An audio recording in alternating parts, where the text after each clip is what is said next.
So today is 30th March 2026 and there is one topic in the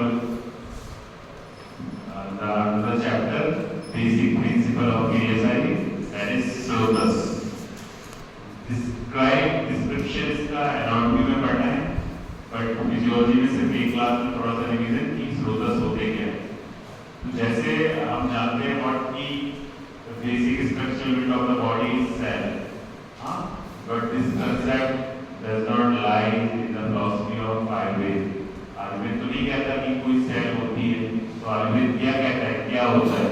तो that is स्रोतस, that is स्रोतस। मेरे थोड़े slow की चल सकता एक पूरा चैप्टर है उसके अंदर विमानस्थान में, तो पूरी बॉडी इस स्रोतस से मिलकर बनी हुई है। आपकी पूरी बॉडी, चाहे वो आपका हाथ हो, नाक हो, कान हो, इंटेस्टाइन हो, लीवर हो, पूरी बॉडी आपकी जो किससे मिलकर बनी है? स्रोतस है। तो बेसिकली बॉडी स्रोतस, तो उसके बारे में एक जैसे मिलता है ना, दुष्यंती दोषा धारणा धात्वा मलिनीकरणात् मला, ऐसे ही एक प्रभाव है श्रवणा श्रोतांसी, श्रवणा श्रोतांसी। मतलब क्या है इसका? इसका मतलब है जिसके अंदर श्रवण की प्रोसेस हो, ऐसे चैनल्स, ऐसी वेसल्स, ऐसे पाथवे जिनके अंदर श्रवण की प्रोसेस हो। तो वही व्हाट इज दिस श्रवण, इसके बारे में कमेंटी करके लिखा गया है क्या? श्रवण स्यंदनम।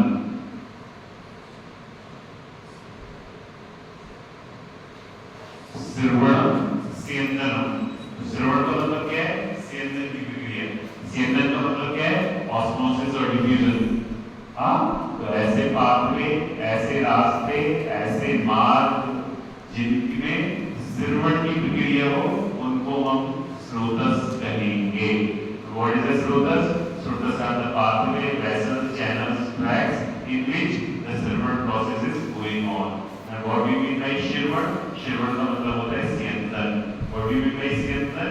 Osmosis और diffusion। ऐसे रास्ते, ऐसे मार्ग, ऐसे pathway, ऐसे channels जिनके थ्रू स्यंदन की प्रोसेस होती है, उसको हम स्रोतस कहते हैं। ठीक है, ठीक है। अब स्यंदन का मतलब क्या है? ऑस्मोसिस और डिफ्यूजन। जैसे मैं कोई भी स्ट्रक्चर की बात करूं, कोई भी चीज, चाहे वो ब्लड वेसल्स हो, चाहे मेरा ऑर्गन हो, कुछ भी एक्सप्रेस है, वो सब किससे मिलकर बना है? स्रोतस। ठीक है। अब जब हम बोलेंगे कि सेल की बात करते हैं, तो सेल बेसिकली सपोज ये एक सेल है, ये दूसरी सेल है, इनके बीच में आपस में ये कैसे मूव करेगी? बाय द ऑस्मोसिस और बाय डिफ्यूजन। तो ये बेसिक कंसेप्ट है कि स्रोतस का मतलब क्या है? स्रोतस का मतलब सेल। बहुत सारे लोग अभी आएंगे, तुम्हारा एडमिट हो गया स्रोतस? नहीं, तो तुम्हारे फर्स्ट ईयर सेकंड ईयर में बहुत सारे लोग आएंगे, अलग अलग कंसेप्ट देंगे। कोई बोलेगा चैनल्स है, कोई बोलेगा ट्रैक्स है, कोई बोलेगा कुछ है। बट एज पर मी स्रोतस का मतलब सेल, स्रोतस का मतलब सेल। जिसमें स्यंदन की प्रोसेस हो, उस चीज को हम कहते हैं स्रोतस। तो स्रोतस के बहुत ज्यादा टाइप्स बताए गए, जैसे 13 प्रकार के बताए या फिर 11 पेयर्स बताए। तो जैसे आप सुनेंगे उदकवास स्रोतस, रक्तवास स्रोतस, मांसवास स्रोतस, मेदवास स्रोतस, अस्थिवास स्रोतस, मज्जावास स्रोतस, शुक्रवास स्रोतस। ये सब तो फिजियोलॉजी में पढ़ने धातुओं के अंदर है ना। उदकवास स्रोतस, रक्त धातु रक्तवास स्रोतस, मांसवास स्रोतस, मेदवास स्रोतस, अस्थि, मज्जा, शुक्र, आर्तवास स्रोतस, ये सब तो पढ़ने ही पढ़ने। तो अगर मैं जो बोलते हैं कि ट्रैक्स या चैनल्स, इसको स्रोतस कहा जाता है। तो अगर मैं बोलूं ट्रैक्स या चैनल्स स्रोतस कहा जाता है, तो जब मैंने बोला उदकवास स्रोतस, तो वो रास्ता जिसके थ्रू उदक बहे उसको हम उदकवास स्रोतस बोलेंगे। अब मैं बोलूं रक्तवास स्रोतस, तो वो रास्ता जिसके थ्रू ब्लड बह रहा है उसको ब्लड रक्तवास स्रोतस बोलेंगे। ठीक है। अस्थिवास स्रोतस किसे बोलेंगे? मेदवास स्रोतस किसे बोलेंगे?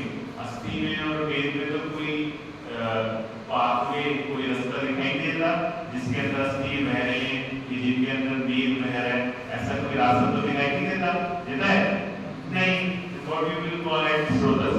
स्रोतस की जो डेफिनेशन है श्रवणात् स्रोतांसी या श्रवणास्यंदनम। तो अगर मैं बोलता अस्थि वा स्रोतस, तभी मेरा एक सिंपल कांसेप्ट है कि बोन जो है वो bone making cells like osteocytes, osteoblast, osteoclast इससे मिलकर बनी है ना। बेसिकली बोन की स्ट्रक्चर किससे मिलकर बनी है? बोन सेल्स से, लाइक ऑस्टियोसाइट्स, ऑस्टियोब्लास्ट, ऑस्टियोक्लास्ट। तो ये जो बोन सेल्स हैं सबके अंदर सेल मेम्ब्रेन होती है, सबके अंदर चीजें आसपास पास होती हैं, दैट इज अस्थि वा स्रोतस। हां, मैंने इसे मेदवा स्रोतस। तो मेदवा स्रोतस इसका मतलब क्या है? जो आपका फैट है वो किससे बना है? एडिपोज टिश्यू से, लेकोसाइट से। जो लिपोसाइट्स हैं वो एक सेल है, सेल के अंदर भी टिश्यूज के अंदर भी ऑक्सीजन और चीजें आदान प्रदान होगा। तो ये जो आदान प्रदान होगा इसके अंदर की प्रोसेस होगी, दैट इज मेदवा स्रोतस। व्हेन यू विल थिंक कि सेल का मतलब, स्रोतस का मतलब क्या है? Cell. It will be very easy to understand. जब तो बोलोगे चैनल्स हैं, तो चैनल्स तो कुछ चीजों में दिखाई देते हैं, सब चीजों में दिखाई देते हैं। मूत्रवा स्रोतस बोलेंगे तो दिख जाएगा आपको चैनल्स, लेकिन जब हम अस्थि वा स्रोतस बोलेंगे तब वो चैनल दिखेगा नहीं दिखेगा। जब हम मेदवा स्रोतस बोलेंगे चैनल दिखेगा नहीं दिखेगा। तो स्रोतस का मतलब क्या है? श्रवणात् श्रोतांसी। ऐसे रास्ते, ऐसे मार्ग, ऐसे पाथ, ऐसे ट्रैक, ऐसे चैनल्स, ऐसी चीजें जिनके अंदर श्रवण की प्रक्रिया होती है उसको हम श्रोतस कहते हैं। श्रवण शब्द का मतलब क्या है? इस पर टीका करते हुए लिखा गया है श्रवणस्यंदनम। जिस स्यंदन का मतलब क्या है? ऑस्मोसिस या डिफ्यूजन। ऐसे पैसेज जिनके थ्रू ऑस्मोसिस या डिफ्यूजन की प्रोसेस हो उसको स्रोतस कहा जाता है। आचार्य चरक ने पहले अलग-अलग क्लासिफिकेशन है स्रोतस के। बहिर्मुखी स्रोतस, अंतर्मुखी स्रोतस। बहिर्मुखी जिनकी ओपनिंग दिख रही है, तो बाहर ओपनिंग किसकी दिखती है? गले की, आंख की, नाक की, कान की। तो ऐसे 9 ओपनिंग्स हैं जिनको हम बहिर्मुखी स्रोतस कहते हैं। दूसरा क्लासिफिकेशन है इसी में बहिर्मुखी और अंतर्मुखी। तो बहिर्मुखी जो 9 ओपनिंग है, आंख की, नाक की, कान की, एनस की, यूरेथ्रा की, तो इन सब ओपनिंग्स को हम क्या कहते हैं? बहिर्मुखी स्रोतस। दूसरे जो टाइप्स है लाइक रसरत ये किसमें आते हैं? अंतर्मुखी स्रोतस में। तो एक क्लासिफिकेशन है बहिर्मुखी स्रोतस, दूसरा क्लासिफिकेशन है अंतर्मुखी स्रोतस। आचार्य चरक ने अलग टाइप के बताए हैं, आचार्य सुश्रुत ने अलग बताए। तो बेसिकली अब इसमें टॉपिक है फिजियोलॉजी में कि what is the role of स्रोतस इन फिजियोलॉजी। फिजियोलॉजी के अंदर स्रोतस पढ़ने की हमें क्या जरूरत है? जैसे बिना सेल की स्टडी के आप कोई भी साइंस नहीं पढ़ सकते, स्पेशली फिजियोलॉजी। जब आपको पता है कि ये सेल क्या है, ऐसे ही आयुर्वेद की जो पूरी बिल्डिंग खड़ी होगी वो स्रोतस के नाम पे ही खड़ी होगी। फिजियोलॉजी में टॉपिक आएगा सेकंड टर्म में क्रियाकाल। क्या आएगा? क्रियाकाल। क्रियाकाल का मतलब बेसिकली क्या होता है? जब आप कोई आपकी बॉडी बीमारी होने वाली है, आप स्वस्थ बैठे, आप स्वस्थ क्यों बैठे? क्योंकि आपका जो पूरा सिस्टम है वो प्रॉपर चल रहा है। जैसे घर के अंदर किचन में से भी एक नाली आती है, बाथरूम में से भी एक नाली आती है, और वो सब नाली मिलजुल के बाहर कटे में चला जाता है। ये तो नॉट कहीं पे भी कुछ रुक गया तो क्या होगा? पूरा बात में जो है वो प्रॉब्लम क्रिएट करेगा, ऑब्स्ट्रक्शन हो जाएगा। तो ऐसा बताया गया है आयुर्वेद में कि जो बीमारियां होती हैं वो सिर्फ स्रोतस में 4 तरह की पैथोलॉजी है जिनकी वजह से बीमारियां होती हैं। उसमें से एक है संत। संत का मतलब क्या होता है? ऑब्स्ट्रक्शन। संत का मतलब ऑब्स्ट्रक्शन। जैसे कोई पैसेज है उसमें कोई ऑब्स्ट्रक्शन नहीं है, चीजें आ रही है जा रही है, आ रही है जा रही है, लेकिन जहां कहीं भी ऑब्स्ट्रक्शन हो जाएगा तो उसकी जो फिजियोलॉजी है वो बिगड़ जाएगी। एक दूसरा तरीका बताया बीमारी होने का, विमार्ग गमन। क्या होता है? विमार्ग गमन। क्या होता है? विमार्ग गमन। ये क्या होता है जी? विमार्ग गमन का मतलब जैसे मेरा रास्ता है कि मैं अपने ऑफिस से उठूं और सीधे क्लास के अंदर आ जाऊं, ये तो मेरा प्रॉपर रास्ता है। अब अपने रास्ते को नहीं अपनाऊं, मैं कहीं और चल रहा हूं, तो वो क्या हो जाएगा? विमार्ग गमन। जैसे बताया है कि उदान वायु हमेशा ऊपर को निकलती है, अपान वायु हमेशा हमेशा नीचे को निकलती है, ध्यान वायु जो है पूरी बॉडी में सर्कुलेट करती है। इसके अलावा है अपान वायु नीचे निकलने की बजाय ऊपर निकलने लगे, उदान वायु ऊपर जाने नीचे जाने की ऊपर जाने की बजाय नीचे जाने लगे। तो क्या हो जाएगा इन चीजों का? विमान गमन, अपने प्रॉपर रास्ते से चीजों का हट जाना, दैट इज विमान गमन। तो आयुर्वेद में बताया कि जब भी कोई बीमारी होती है तो स्रोतस में 4 तरह की पैथोलॉजी होती है जिनकी वजह से बीमारी होती है। पहला क्या है? सन का मतलब ऑब्स्ट्रक्शन। दूसरा क्या है? विमान गमन। विमान गमन मतलब अपने नॉर्मल रूट को फॉलो नहीं करना। तीसरा है अतिप्रवृत्ति। अतिप्रवृत्ति का मतलब क्या है? जैसे सपोज एक नदी है, नदी के ताप में पानी लेके बहना, अब ज्यादा पानी आने लगे तो क्या हो जाएगा? चीजें डिस्ट्रॉय होनी शुरू हो जाएगी। तो जो तीसरा कारण है स्रोतस के अंदर बीमारी पैथोलॉजी उत्पन्न करने का, दैट इज अतिप्रवृत्ति। अतिप्रवृत्ति का मतलब अपनी नॉर्मल अमाउंट से ज्यादा अमाउंट को लेके आना। तो क्या आप उसका एग्जांपल दे सकते हैं? बीमारी को टैकल करके, बीमारी को समझा के माजी जरूर दे सकते हैं। जैसे सपोज किसी के ब्लैडर के अंदर स्टोन हो गया, ब्लैडर के अंदर स्टोन हो गया, स्टोन को क्या कहा जाता है? लिथियासिस। क्या कहा जाता है? लिथियासिस। तो अगर ब्लैडर के अंदर स्टोन है दैट मींस से यूरोलिथियासिस। हाँ, अगर बाइल ब्लैडर के अंदर स्टोन, गॉल ब्लैडर के अंदर स्टोन है तो दैट इज कोलिथियासिस। क्या बोलेंगे? कोलिथियासिस। स्टोन का मतलब लिथियासिस। तो अगर यूरोलिथियासिस है या फिर कोलिथियासिस है, तो अगर सपोज किसी ब्लैडर में स्टोन हो गया तो उसकी जो नॉर्मल रास्ता आने का है वो रास्ता कैसा हो जाएगा? ऑब्स्ट्रक्ट हो जाएगा, दर्द होगा कि नहीं होगा? Simple pathology. दूसरा रास्ता था बीमारी गमन। हम बोलते हैं कि उदान वायु जो होती है, अपान वायु, वो हमेशा नीचे हो जाती है। इंस्टेड ऑफ दैट अगर अपान वायु ऊपर को जाने लगे तो क्या होगा? पेट खराब होता है, पेट फूलता है, इंडाइजेशन होता है, अपच होती है, आत्मान होता है। ये जो सिम्टम्स हैं वो क्यों उत्पन्न होते हैं? क्योंकि अपान वायु नीचे जाने की बजाय ऊपर जाने लगी। ये किसका एग्जांपल है? विमान गमन का। किसका एग्जांपल है? विमान गमन का। संघ का एक दूसरा एग्जांपल लेते हैं कि आपकी बॉडी को उदान वायु प्रॉपर्ली निकल रही है, किसी की बॉडी में गले में कफ हो गया, कफ की वजह से क्या होगा? कफ बढ़ गया, कफ दोष बढ़ गया, तो जो उदान वायु के ऊपर निकलने का जो रास्ता है वो ऑब्स्ट्रक्ट हो जाएगा और उदान वायु रुक के निकलेगी। एक पाइप में से गैस जा रही है, उस पाइप के बीच में ऑपरेशन लगा दो तो गैस आवाज करके निकलेगी। वैसे जो अस्थमा के पेशेंट्स होते हैं, इसके पेशेंट अस्थमा के, जब उनको अस्थमा का अटैक पड़ता है तो कैसे उनको सांस लेने में दिक्कत होती है? क्यों हो रही है? क्योंकि उनका जो पैसेज है यहाँ पे ऑब्स्ट्रक्शन हो गया है, संघ हो गया है और उस संघ की वजह से बीमारी हो रही है। तीसरा एग्जांपल लेते हैं अतिप्रवृत्ति। अतिप्रवृत्ति मतलब किसी को लूज मोशन लगे। क्या लगे? Loose motion. उसको आयुर्वेद में कहा जाता है अतिसार। क्या कहा जाता है? अतिसार। बीमारी का नाम है, लूज मोशन का नाम है आयुर्वेद में अतिसार। किसी को लूज मोशन लगे तो नॉर्मली हमारे लोग इसका गार्डन जैसे का काम है कि जो किस्म होता है उसको नीचे ले जाना, नॉर्मल काम है, लेकिन वो काम कुछ ज्यादा करने लगी। मतलब दिन में अगर 2 बार कैसल मूवमेंट, मास मूवमेंट उठेगा, एक बार सुबह एक बार शाम, तो वो व्यक्ति 2 बार बोल पास करने के लिए जाएगा। इंस्टेड ऑफ दैट उसका कैस्केडिंग मूवमेंट जो है वो बहुत ज्यादा बढ़ गया, उसके पेट में गुड़गुड़ होने लगी। तो जो रास्ते से दिन में 2 बार मल पास होना था वो बार-बार पास हो रहा है, तो दैट इज अति प्रवृत्ति। क्या बोलेंगे उसको? अति प्रवृत्ति। तो जब आयुर्वेद क्या कहता है?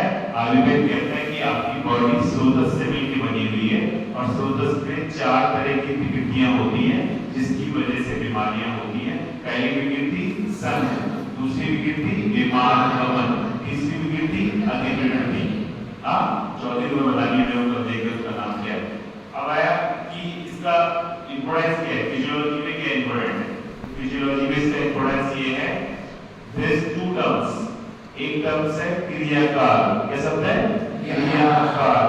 एक शब्द है संप्राप्ति, जो तुम सेकंड ईयर में पढ़ोगे। जब सेकंड ईयर में जाओगे तो सेकंड ईयर में एक सब्जेक्ट है रोग विज्ञान, मतलब पैथोलॉजी, उसमें एक बड़ा टॉपिक है संप्राप्ति। तो दो शब्द होते हैं, एक शब्द का मतलब होता है क्रिया का, दूसरे शब्द का मतलब होता है संप्राप्ति। दोनों में क्या अंतर है? बस ये है क्या? तो क्रिया का मतलब क्या है कि जैसे सपोज कोई व्यक्ति है, उसको डायबिटीज हुई, तो डायबिटीज का एग्जांपल लेके हम चलते हैं। तो डायबिटीज एक दिन में तो होगी नहीं, एक दिन में होगी, 2 दिन में होगी, 3 दिन में होगी, 4 दिन में होगी, 1 महीने में होगी, 2 महीने में होगी, नहीं। ये तो एक लंबी प्रोसेस है। जब उस व्यक्ति की जो नॉर्मल लाइफस्टाइल है वो लाइफस्टाइल चेंज हो जाएगी, तो धीरे धीरे जाके बीमारी होगी।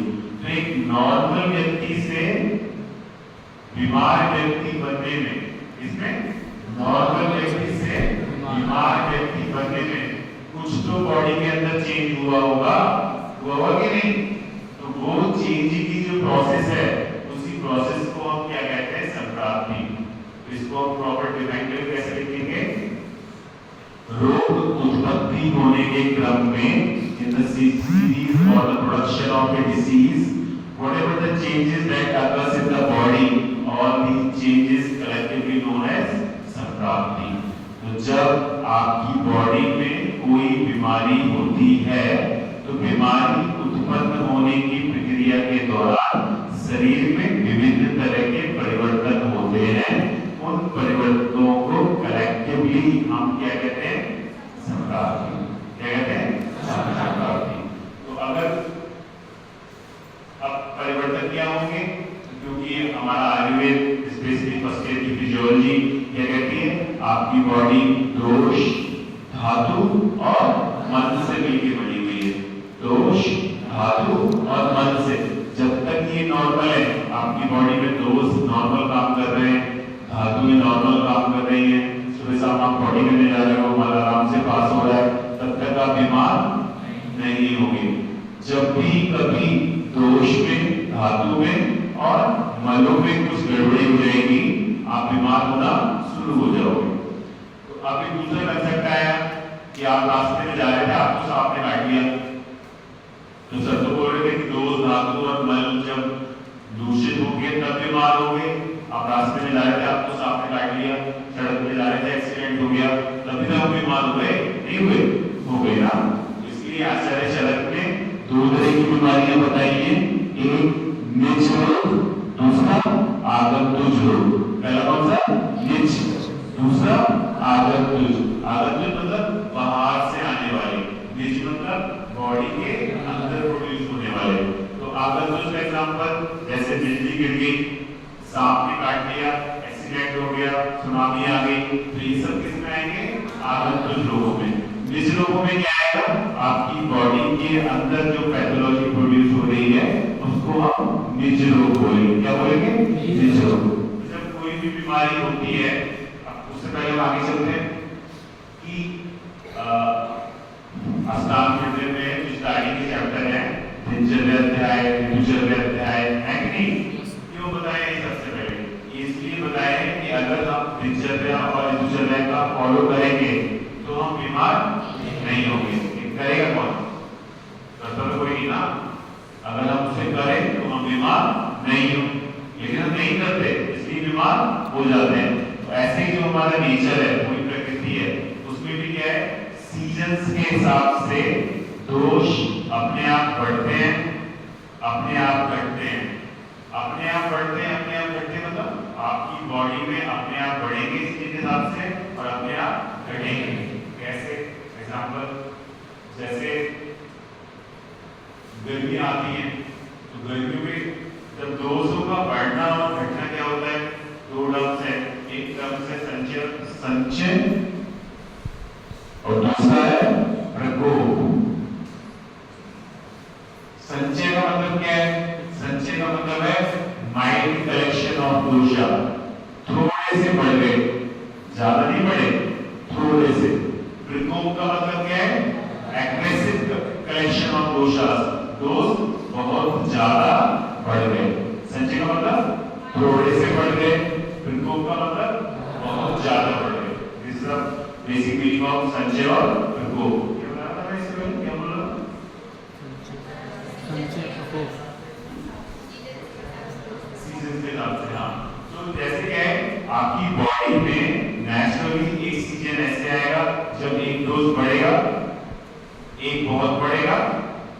वो घट जाएगा। हमें कुछ नहीं करना है, नेचुरली आएगा। कैसे? जैसे जब गर्मियां आती हैं, ग्रीष्म ऋतु आती है, तो वात दोष का संचय होता है। क्या होता है? संचय। और जब वर्षा ऋतु आती है, वर्षा ऋतु, कौन सी ऋतु? वर्षा ऋतु, तो वात दोष का प्रकोप होता है। बारिश में अगर किसी के 10 साल पहले भी चोट लगी हो तो बारिश में दर्द होने लगता है, होता है कि नहीं? तो 10 साल पहले चोट लगी थी, लेकिन जब भी कभी बारिश आएगी तो दर्द होगा। क्यों होगा? क्योंकि वर्षा ऋतु में वात का प्रकोप होता है, स्वाभाविक। आप कुछ करो या ना करो। उसके बाद आएगी शरद ऋतु। कौन सी ऋतु? शरद ऋतु। तो ग्रीष्म ऋतु में वात का संचय होता है, वर्षा ऋतु में वात का प्रकोप होता है, और शरद ऋतु में वात का परिशमन होता है। वात अपने आप कम हो जाता है नेचुरली। ठीक है, दूसरा एग्जांपल देता हूं मैं, पित्त दोष का एग्जांपल देता हूं। जब दिवाली आती है ना, तो अस्थमा के अटैक बहुत ज्यादा बढ़ते हैं। जिसके घर में भी कोई बीमार होगा, अस्थमा का पेशेंट होगा, तो दिवाली के आसपास अस्थमा के अटैक बहुत ज्यादा बढ़ते हैं। इसलिए नहीं बढ़ते कि हम पटाखे जलाते हैं। लोग क्यों क्या कहते हैं कि पटाखे जलने की वजह से एयर पोल्यूशन हो गया और इसी वजह से अस्थमा के अटैक बढ़ रहे हैं। तो जो अस्थमा के अटैक बढ़ते हैं वो इसलिए नहीं बढ़ते कि हम पटाखे जला रहे हैं, वो इसलिए बढ़ते हैं क्योंकि शरद ऋतु में पित्त दोष का प्रकोप होता है। क्या होता है? पित्त दोष का प्रकोप होता है। एलर्जी होना, एक्जिमा की प्रॉब्लम होना, ये सब दिवाली के आसपास बढ़ जाती है। क्यों? बिकॉज शरद ऋतु में पित्त दोष का प्रकोप होता है। ऐसे ही कफ दोष की बात करें तो कफ का क्या है?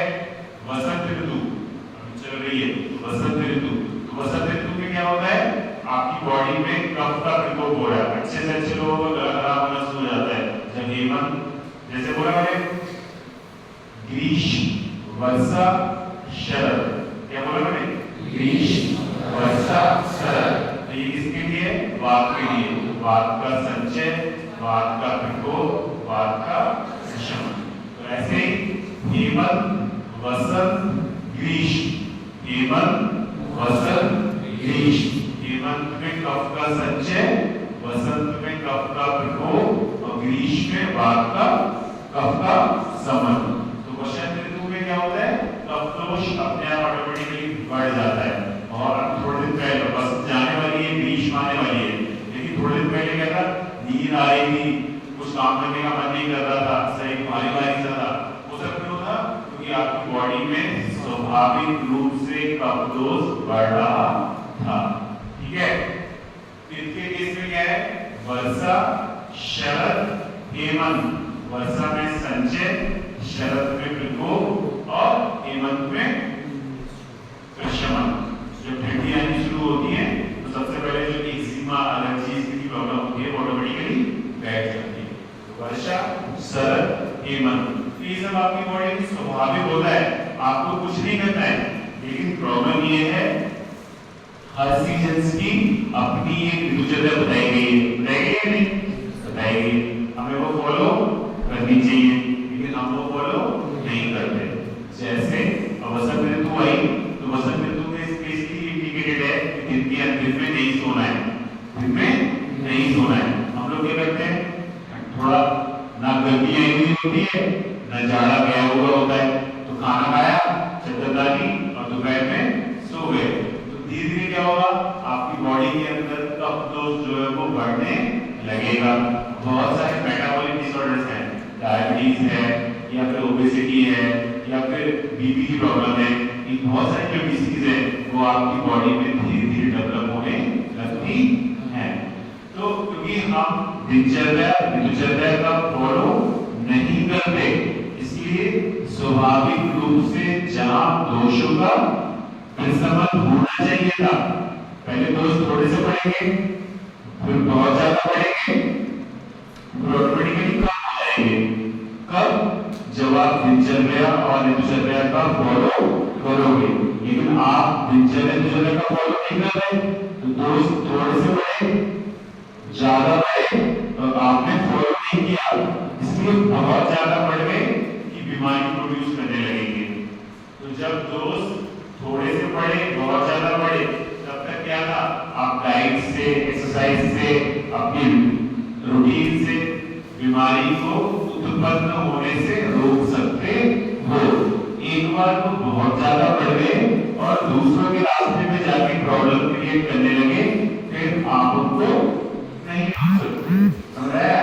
जब बच्चा छोटा छोटा शैतानी करता है और माँ बाप उसको अगर छोटे से ही नहीं समझाए, नहीं डांटे, नहीं मारे, तो क्या होगा? हम उसकी हर चीज पे उसको क्या बोल रहे हैं, कोई बात नहीं हो जाता है, तो क्या होगा? उसकी छोटी छोटी जो शैतानियां हैं वो बदमाशियों पर उभरने लगेगी, लगेगी कि नहीं? तो ऐसे ही क्या है, दोष पहले संचय अवस्था में जाते हैं, फिर प्रकोप अवस्था में जाते हैं, और इस समय में अगर आप डाइट का, एक्सरसाइज का रूटीन को चेंज कर लो तो दोष अभी भी कंट्रोल हो सकते हैं, बीमारी उत्पन्न नहीं करेंगे। क्योंकि बीमारी उत्पन्न कैसे करते हैं, मैं एक दूसरा एग्जांपल देता हूं। जब भी कभी देखा है तुमने फर्मेंटेशन की प्रोसेस कैसे होती है? फर्मेंटेशन में क्या होता है, गन्ने का रस एक घड़े के अंदर रख देते हैं कपड़ा बांध के, फर्मेंटेशन की प्रोसेस होगी, कार्बन डाइऑक्साइड की रिलीज शुरू होगी और फिर वो झाग जो है वो घड़े से बाहर आ जाएंगे और सब में फैल जाएंगे नहीं? हाँ, ऐसे ही ईस्ट जब हम पिज्जा बनाते हैं घर में तो क्या करते हैं, वो नन्हा सा एक चम्मच जो ईस्ट था वो फूल के कपड़ा हो जाता है, कप से बाहर आ जाता है नहीं?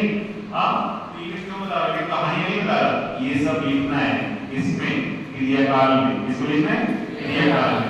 तो जब एक बीमारी होती है तो बीमारी होने की प्रक्रिया के दौरान दोष, ये 6 अवस्थाएं, कितनी अवस्थाएं? 6।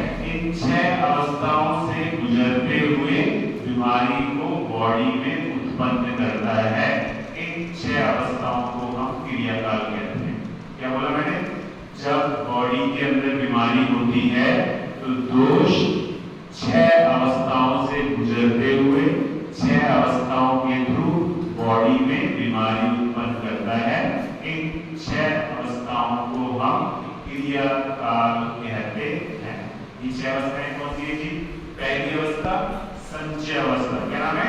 संचय अवस्था। दूसरी अवस्था प्रकोप अवस्था। तो अभी तक तो कहानी थी, अगर आप दिनचर्या का फॉलो कर रहे थे तो पहले कितने बढ़े, फिर इतने बढ़े और फिर खत्म हो गए, लेकिन हम ये सब नहीं करते हैं। और क्या आएगा? संचय अवस्था, प्रकोप अवस्था। संचय अवस्था का मतलब अपनी ही जगह पे थोड़े से बढ़ गए, प्रकोप अवस्था का मतलब बहुत ज्यादा बढ़ गए। उसके बाद ये अवस्था नहीं है, कौन सी अवस्था आएगी? प्रेशर अवस्था। प्रेशर का मतलब क्या होता है? फैलना। प्रेशर का मतलब क्या होता है? फैलना, फूलना। तो ये जो 3 अवस्थाएं हैं, कौन सी अवस्था? संचय अवस्था, प्रकोप अवस्था और प्रेशर अवस्था। इन 3 अवस्थाओं को कहा जाता है दोषज क्रियाकाल। क्या कहा जाता है? दोषज क्रियाकाल। दोषज क्रियाकाल। इस समय आपके हाथ में है कि आप बीमारी को उत्पन्न होने से रोक सकते हैं। कैसे रोक सकते हैं? डाइट में चेंज करिए, जिन चीजों की वजह से बीमारी हो रही है उन चीजों को अवॉइड करिए और बीमारी नहीं होगी। लेकिन अभी भी आप जो चल रहा है वो चलने दो, तो फिर नेक्स्ट अवस्था आ जाएगी, उसका नाम है स्थान संश्रय अवस्था। स्थान संश्रय अवस्था, ये चौथी अवस्था है। कौन सी अवस्था है? चौथी अवस्था। क्या नाम है इसका? स्थान संश्रय अवस्था। 5वीं अवस्था है, उसका नाम है व्यक्त अवस्था। कौन सी अवस्था है? व्यक्त अवस्था। 6ठी अवस्था है, उसका नाम है भेदावस्था। क्या नाम है? भेदावस्था। टोटल 6 स्टेजेस है। पहली अवस्था कौन सी? संचय अवस्था। दूसरी प्रकोप अवस्था। तीसरी प्रेशर अवस्था। चौथी स्थान संश्रय। 5वीं व्यक्त। 6ठी भेदावस्था। बेसिकली इसमें क्या होता है, इन ब्रीफ वन वर्ड में बोलूं तो संचय अवस्था का मतलब माइल्ड कलेक्शन ऑफ दोषास एट इट्स ओन प्लेस। क्या बोला मैंने?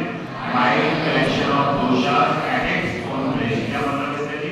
मतलब जैसे अभी तक फर्स्ट टर्म में बताया है कि वात का ये स्थान है, पित्त का ये स्थान है, कफ का ये स्थान है, तो अपने ही स्थानों पे दोष थोड़े से अमाउंट में बढ़ जाते हैं।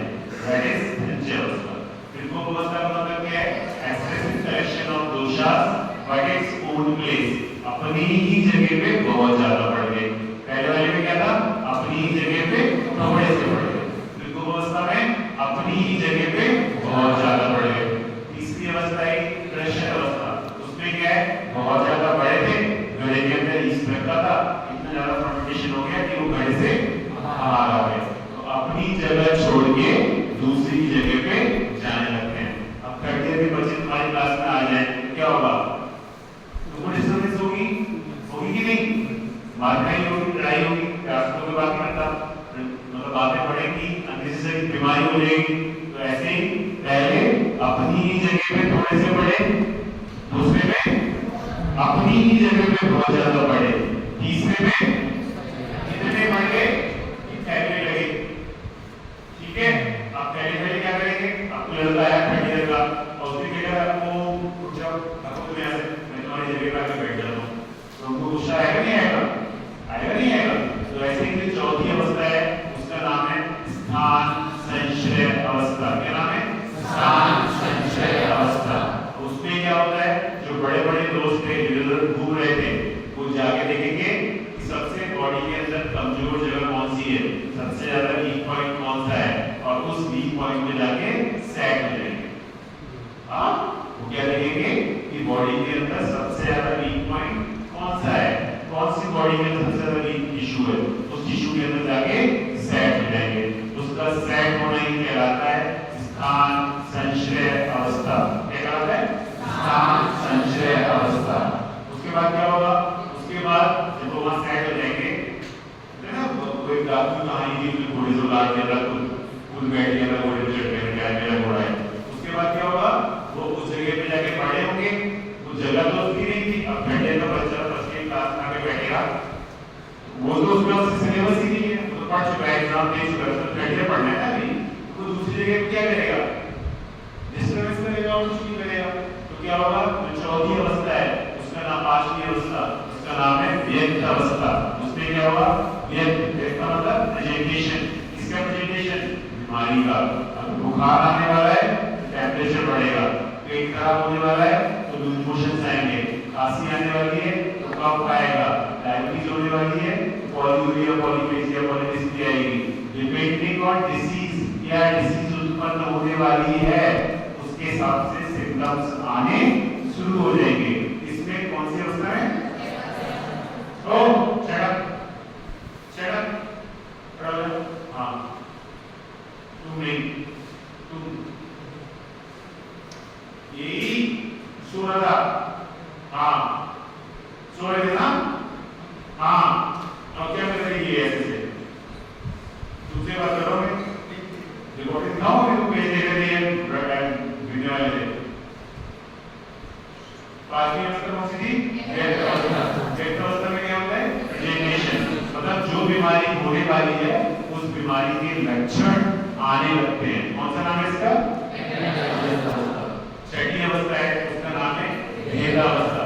बेसिकली इसमें क्या होता है, कॉम्प्लिकेशंस डेवलप हो जाते हैं। क्या हो जाते हैं, कॉम्प्लिकेशंस। किसी को डायबिटीज हुई, कंट्रोल कर ले बहुत अच्छी बात है, दवाई खा ले बहुत अच्छी बात है, ना कंट्रोल कर रहे दवाई खा रहे ऊपर से मिठाई खा रहे, बड़े बड़े दवाई चढ़ा रहे, तो क्या होगा, उसकी आंखें खराब हो सकती हैं, हो सकती थी डायबिटिक रेटिनोपैथी हो सकती है, उसकी किडनी खराब हो सकती है, डायबिटिक न्यूरोपैथी हो सकती है, उसके हाथ पैर में जलन होगी, हमें जाएंगे, डायबिटिक न्यूरोपैथी हो सकती है। तो कोई भी बीमारी अपने कॉम्प्लिकेशंस डेवलप करेगी। कौन सी अवस्था में, भेदावस्था में। तो ये 6 अवस्थाएं जो है, कौन सी अवस्थाएं, 6 अवस्थाएं, जिसमें संचय अवस्था भी है, प्रकोप अवस्था भी है, क्रशावस्था भी है, स्थान संशय अवस्था भी है, व्यक्त अवस्था भी है और भेदावस्था भी है। इन 6 अवस्थाओं को कलेक्टिवली क्रियाकाल कहा जाता है। अब दोष बढ़ रहे थे, चाहे वो थोड़े से बढ़े, चाहे वो बहुत ज्यादा बढ़े, या फिर फैल जाए या दूसरी जगह पे पहुंच जाए, ये सब प्रोसेस होगी कहाँ, स्रोतस में। कहाँ होगी, स्रोतस में। कहाँ होगी, स्रोतस में। अब जब दूसरी जगह पहुंचेंगे तो क्या करेंगे, या तो अमाउंट में बहुत ज्यादा बढ़ेंगे, दैट इज अतिवृद्धि, या रास्ता ब्लॉक कर देंगे, दैट इज संघ, या उल्टे सीधे रास्ते पे जाने लगेंगे, दैट इज विमार्गमन। तो ये जो सारी प्रोसेस हो रही है उत्पन्न करने की वो सारी प्रोसेस कहाँ होती है? स्रोतस के अंदर। कहाँ होती है? स्रोतस के अंदर। तो अगर आपके रास्ते बढ़िया है तो बॉडी बढ़िया चलेगी, स्रोतस क्लियर है तो सब कुछ ठीक ठाक चलेगा। अगर स्रोतस ठीक नहीं है तो आपकी बॉडी में बीमारियां उत्पन्न होने लगेंगी। किस तरीके से बीमारी होती है उस प्रक्रिया को आयुर्वेद में फर्स्ट ईयर में सेकंड ईयर में क्या कहा जाता है? क्रियाकाल। क्या कहा जाता है? क्रियाकाल। इसकी 6 अवस्थाएं हैं: संचय अवस्था, प्रकोप अवस्था, संचय अवस्था, कामशक्ति अवस्था, व्यक्त अवस्था और वेद अवस्था। इसमें से जो पहली 3 अवस्थाएं हैं, संचय अवस्था, प्रकोप अवस्था और संचय अवस्था, इनको कहा जाता है दोषण क्रियाकाल। क्या कहा जाता है? दोषण क्रियाकाल। इस समय बीमारी उत्पन्न नहीं हुई है। आप डाइट से, एक्सरसाइज से, अपना डेली रूटीन चेंज करके आप बीमारी को उत्पन्न होने से रोक सकते हो। जो नेक्स्ट की 3 अवस्थाएं हैं, कौन सी? संचय अवस्था, व्यक्त अवस्था और वेद अवस्था। इस समय बीमारी उत्पन्न हो गई। अब आप डाइट से या फिर एक्सरसाइज से या फिर डेली रूटीन से आप कंट्रोल नहीं कर सकते, आपको ट्रीटमेंट लेना ही पड़ेगा। तो इस अवस्था को कहा जाता है व्याधिश क्रियाकाल। क्या कहा जाता है? व्याधिश क्रियाकाल। तो दोषित क्रियाकाल हम दोनों में अंतर क्या है? चाहे किसी को बुखार आने वाला हो या फिर कैंसर होने वाला हो, जो दोषित क्रियाकाल है उनके सिम्टम्स एक जैसे रहते हैं। चाहे कैंसर की बीमारी डेवलप होने वाली हो या सिंपल बुखार आने वाला हो, जो दोषित क्रियाकाल के फीचर्स हैं वो एक जैसे ही रहते हैं। डिफरेंशिएशन कहाँ आएगा? व्याधिश क्रियाकाल में। अगर किसी को डायबिटीज होने वाली है तो दूसरे सिम्टम्स आएंगे, कैंसर होने वाला है तो दूसरे सिम्टम्स आएंगे, कुशन होने वाले हैं तो दूसरे सिम्टम्स आएंगे। ये सब कहाँ मिलेगा? व्याधिश क्रियाकाल में। तो अगर समय रहते आप डाइट से, एक्सरसाइज से, निदान परिवर्तन से आप बीमारी को उत्पन्न होने से पहले ही रोक लो, तो that can be done instead of दोषित क्रियाकाल। व्याधिश क्रियाकाल में दवाई लेनी ही पड़ती है। अब दवाई के लिए आयुर्वेद में क्या है? आयुर्वेद में ऐसा नहीं कि पैरासिटामोल के लिए या एंटीबायोटिक लिखी है। आयुर्वेद में क्या लिखा है? हर बीमारी के चिकित्सा सूत्र दिए हुए हैं। क्या दिए गए? चिकित्सा सूत्र। 2 लाइन के श्लोक है हर डिसीज के। फर्स्ट ईयर में ना पाथवाई, अपानवाई का श्लोक, उदानवाई का श्लोक। जब फाइनल ईयर में जाओगे तो हर बीमारी के ट्रीटमेंट के श्लोक दिए गए हैं। उस श्लोक को क्या कहते हैं? चिकित्सा सूत्र। तो उस चिकित्सा सूत्र के हिसाब से आपको ट्रीटमेंट करना होगा। इसमें व्याधिश क्रियाकाल